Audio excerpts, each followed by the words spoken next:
Bendiciones, amada familia. Es un gusto poder estar nuevamente compartiendo la palabra de Dios. La reflexión del día de hoy, viernes 8 de mayo del 2020, nos toca Segunda de Crónicas, capítulo 8 al capítulo 11.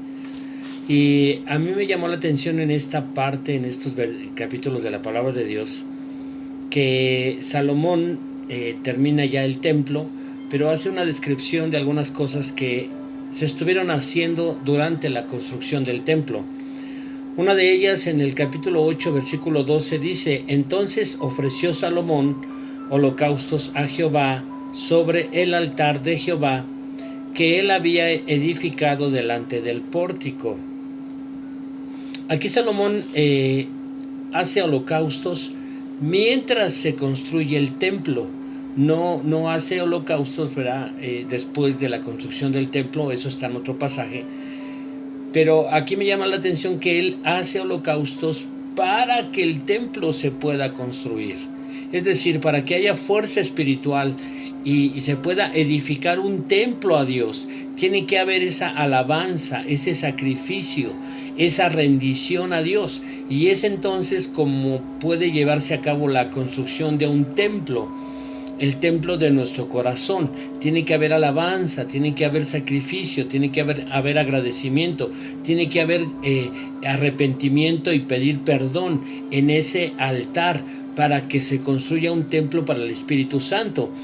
Más adelante en el versículo 16 dice: porque toda la obra de Salomón estaba preparada desde el día en que se pusieron los cimientos de la casa de Jehová hasta que fue terminada, hasta que la casa de Jehová fue acabada totalmente. Entonces, desde el principio que se empezó la construcción, Salomón empezó a presentar holocaustos a Dios, es decir, una preparación espiritual, una preparación de arrepentimiento, de construcción, con una actitud dispuesta para Dios. Así debe de ser nuestra vida para que el Espíritu Santo habite en un templo en nosotros, con oración, con alabanza, con gratitud. Y eso me llama mucho la atención. Salomón tardó 7 años en construir el templo, 7 años en que estuvieron los holocaustos continuamente conforme a la ley, conforme a la ordenanza, ¿verdad? Hasta que el templo fue construido. Y esto, ¿verdad? En la entrada de lo que iba a ser el templo, ahí se ofrecieron los holocaustos a Dios. Por otro lado, este modelo del templo le fue mostrado a Moisés, le fue mostrado a David, le fue mostrado, ¿verdad?, a varias personas que fueron llevadas al cielo para ver los modelos de Dios. Y entonces Dios hace al hombre a su imagen y semejanza, y el templo es hecho también a imagen y semejanza de Dios y de nosotros. Podemos ver que muchas de las creaciones de Dios se dividen en 3 partes.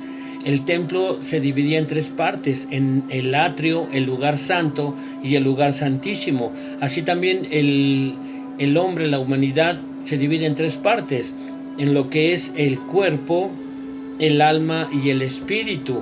Y entonces vemos una correspondencia de todas esas cosas. El atrio, ¿verdad?, vendría a ser el cuerpo del hombre.